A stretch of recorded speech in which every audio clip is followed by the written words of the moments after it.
పొడిచి పొడిచి పొడిచి ముక్కలు చేస్తుంది ఆవిడ. ఆ ముక్కలు చూడడానికి మీకు చేప ముక్కలా ఉంటాయి, పెద్ద పెద్ద ముక్కలు. ఆ పెద్ద ముక్కలు చేసి చేప ముక్కలా ఉంటాయి. అది ఆవిడే ఈ చేప ముక్క తినండి అంటుంది. అది ఫేమస్. ఇలాగ చాలా రకరకాలు ఈ చక్రబాణాలు అంటుంది సార్. ఇవన్నీ ఆ పాతకాలంలో ఉండే పేర్లు ఇవన్నీ అవే ఆవిడ చేసేది, అవే పెట్టేది అందరికీ.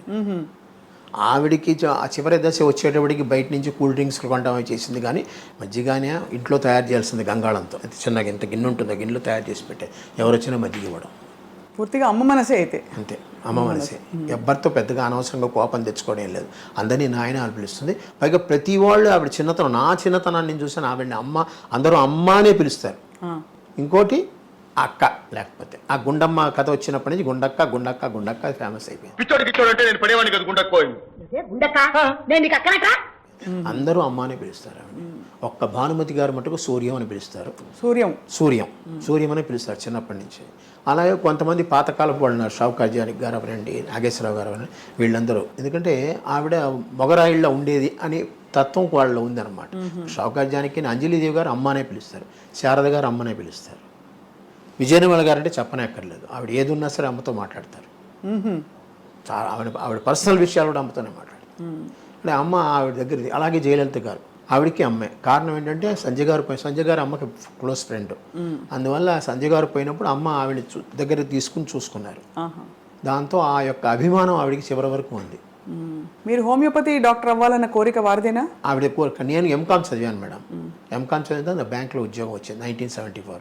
ఈ హోమియోపతి 72-73లో డిప్లొమా కోర్స్ ఒకటి ఉంది, అది అమ్మే చదవమని చెప్పారు. ఇప్పుడు డాక్టర్ గాలి బాలసుందరరావు గారిని ఉండేవారు, చంద్రమోహన్ వాళ్ళ మామగారు.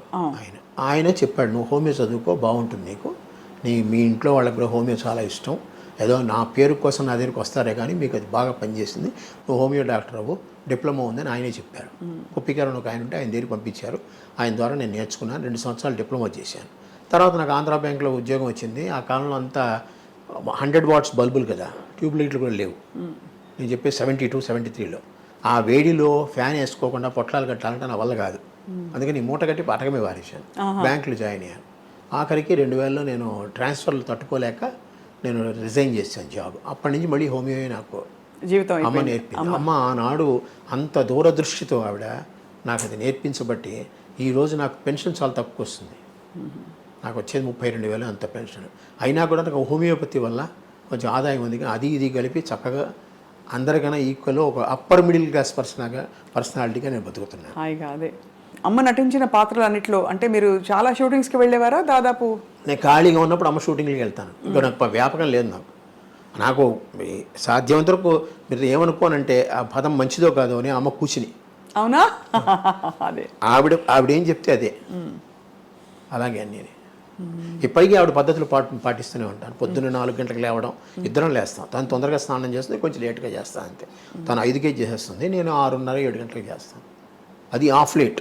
నా ఖాళీ అయిన పేపర్లు చదువుకుని లేస్తాను అనమాట. అట్లాగా ఆవిడ పద్ధతులు అన్నీ. భోజనం కూడా పొద్దున టిఫిన్ 8:30కి. అప్పుడు మేము సద్యాన్నం తినడమో, వేడన్నం పెట్టుకుని తినడమో, అన్నమే పొద్దున. టిఫిన్ లేవు ఆ కాలంలో, మాకు టిఫిన్ లేవు. మా ఇళ్లలో టిఫిన్లు ఉండవు. ఈ బజ్జీలు పూరీలు ఇలాంటివి ఇడ్లీలు ఏమి ఉండవు. కావాలంటే బయట తినడం ఏమైనా. ఆవిడ అమ్మ పక్కకి బయట ఇష్టం లేదు, బయట తిండి ఏది పడదు. అందుకని అన్నీ ఆవిడే చేసుకుంటుంది, ఆవిడే తింటుంది, ఆవిడే పెడుతుంది. దాదాపు ఒక హీరోయిన్కి రావాల్సినంత స్థాయి గుర్తింపు అమ్మకి రావడం, అలాగే అమ్మగారి పేరు మీదే కొన్ని సినిమాలు అంటే గుండమ్మ కథ లాంటి సినిమాలు టైటిల్ రోల్ ఆవిడే.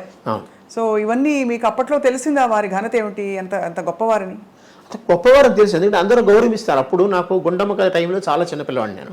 అందుకని అమ్మని అందరు గౌరవిస్తున్నారు, అందరి దగ్గర తీసుకున్న వాళ్ళంతా కుటుంబం. అప్పుడంతా టీం వర్క్ అంటారు చూసారా, ఆ టీం వర్క్ ఇప్పుడు ఉందో లేదో నాకు తెలియదు, కానీ అప్పుడు విపరీతంగా ఉంది. అందరూ వాళ్ళ ఇళ్ళలో ఏమైనా ఫంక్షన్లు పెడితే అందరూ అక్కడ కలవాలి. అందుకనే ఆనాడు మనకి దివిసీమ ట్రబుల్ వచ్చినప్పుడు అంతమంది యాక్టర్లు కలిసి వెళ్ళారు. అవును. మరి అంత టీం ఇప్పుడు దొరుకుతుందా? అందరూ ఎవరికి వారు ఎవరి క్యారవాన్లో వాళ్ళకు ఉన్నాయి. వీళ్ళందరూ చెట్ల కింద కూర్చొని, చెట్ల కింద తిని, చెట్ల కింద ఉండేవాళ్ళు. మేకప్ రూమ్ ఒకటి ఉంటుంది, వీళ్ళందరూ చెట్ల కిందే కూర్చొని చెట్ల కిందే ఉండేవాళ్ళు. ఎవరి కుర్చీ వాళ్ళది, కానీ భోజనాలు మటుకు అందరివి.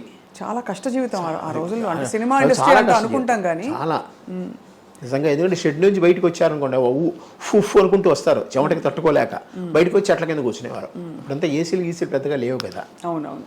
ఒక చోట ఏసీ ఉందంటే అందరూ 30 మంది కూర్చుని పోయేవారు లోపల. అలాగా. సో సో మీరు ఒక్కరే కదా సార్ సంతానం అమ్మకి? అమ్మ నుండి ఒక్కరే పెరగడం మీకు ఎప్పుడైనా అంటే అమ్మ ఎంతో మంది అమ్మ దగ్గర తీసుకుని చదువు చెప్పించారు కదా, అందరితో పరిచయాలు మాకున్నాయి. అందరితో ఎవరు కానీ చాలా అందరికీ కేసరి స్కూల్ మైలాపూర్ ఉంది చూసారా, అందులోనే మాకు సంబంధించిన వాళ్ళు.